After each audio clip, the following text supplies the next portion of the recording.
Baiklah, assalamualaikum warahmatullahi wabarakatuh. Kembali lagi bersama Space Iklan. Pada vlog kali ini, saya akan membahas tentang apa ya? Ya udah, nggak usah jauh-jauh. Saya akan membahas tentang workshop equipment.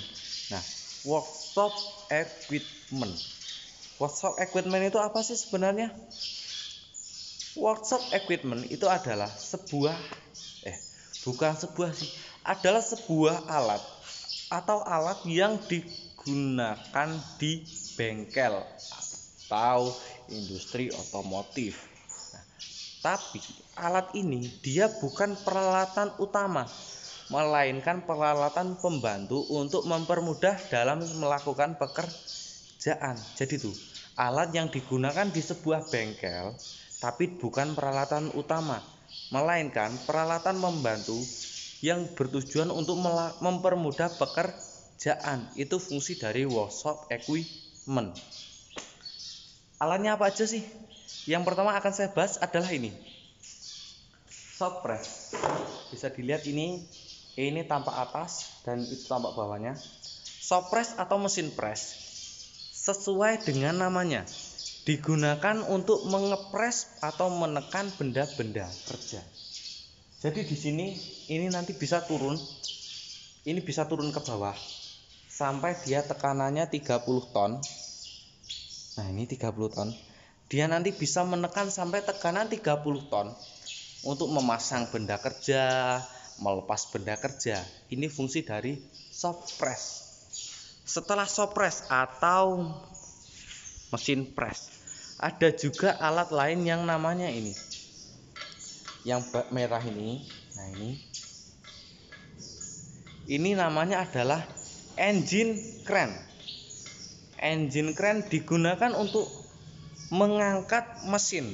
Jadi ketika kalian servis, seringan servis, atau ketika kalian mau membongkar mesin, otomatis kalau mau membongkar mesin, kalian harus menurunkan mesin dari kendaraan.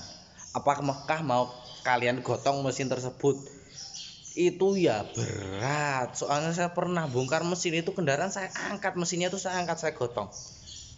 Nah, sekarang ada alatnya, namanya engine crane.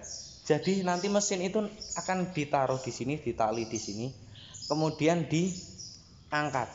Bebannya pun tidak main-main. Dia ada yang mulai dari setengah ton, 1 ton, 1 ton setengah sampai 2 ton. Ini untuk kemampuan angkatnya. Jadi bisa digunakan untuk mengangkat mesin. Setelah engine crane, ada apa lagi? Kita masuk ke sini. Nah, ini kurang lebih penampakan alatnya seperti ini. Bentuknya seperti ini dan ada seperti ini. Ini namanya wheel balancer. Digunakan untuk apa sih? Digunakan untuk menyeimbangkan roda. Jadi nanti roda itu ditaruh di sini. Brun. Nah, nanti di sini akan kelihatan roda itu kurang apa sih? Rodanya bagaimana? Nanti di sini akan kelihatan. Dia akan kelihatan. Jadi, misal ciri-cirinya, misal ketika kalian berkendara dengan kecepatan tinggi, kok roda setir kalian itu bergoyang, bergetar. Seperti kamera ini bergetar. Oh ya, mohon maaf kameranya dari tadi getar-getar. Soalnya saya cuma pakai tangan kiri saya. Jadi ya getar-getar terus. Terus HP saya juga kentang. Jadi pencahayaannya nggak maksimal. Oh ya, kembali lagi ke sini. Di sini, jadi ketika kalian di kecepatan tinggi, setir mobil kalian itu getar. Itu tanda-tandanya roda kalian itu tidak seimbang. Jadi roda ini dia harus seimbang. Kalau dia tidak seimbang ketika digunakan dalam kecepatan tinggi, dia akan bergetar di setir.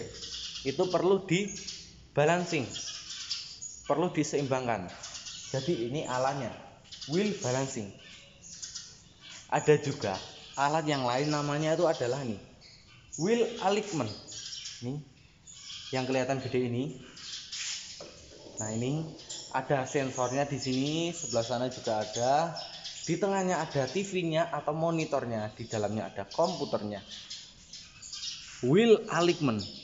Wheel alignment digunakan untuk apa? Wheel alignment digunakan untuk spuring. Jadi, kendaraan atau mobil kalian Itu pernah nggak ketika kalian berkendara, ketika di jalan lurus, tapi setir itu tiba-tiba berbelok ke kiri sendiri? Atau ketika di jalan lurus, setir itu berbelok ke kanan sendiri? Nah, itu tanda-tandanya roda depan itu tidak seimbang. Jadi, roda ini dia harus seimbang antara roda depan dan roda kanan dan roda kiri. Itu dia harus seimbang. Kalau dia tidak seimbang, itu yang terjadi adalah ketika digunakan untuk berjalan di jalan lurus, kadang belok ke kanan, ke kiri. Nah, itu efeknya. Ini fungsi dari well alignment. Selain well alignment, di sini ada juga alat yang namanya ini, yang kecil ini, biru ini. Nah, tire changer. Digunakan untuk apa sih tire changer?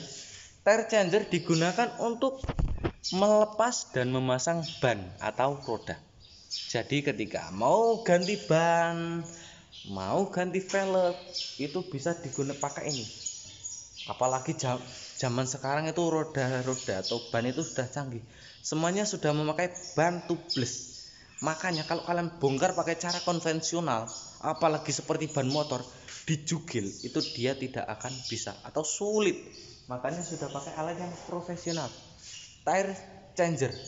Ini alatnya untuk melepas dan memasang ban, membongkar.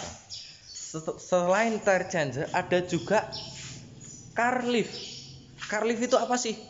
Tuh, kalau kalian lihat itu ada mobil Panther, mobilnya terangkat di atas. Nah, itu yang angkat adalah car lift. Itu yang besi hitam itu. Ada juga kalau di sini besi merah ini, 2 tiang ini. Ini namanya car lift. Car lift itu digunakan untuk apa? Car lift itu sebuah alat yang digunakan untuk mengangkat kendaraan. Jadi, ketika kalian servis, kalian enak, kalian tinggal berada di bagian bawah kendaraan. Contohnya seperti saat ini, kendaraan sedang diangkat, kita bisa melihat di bagian bawah kendaraan dengan mudah.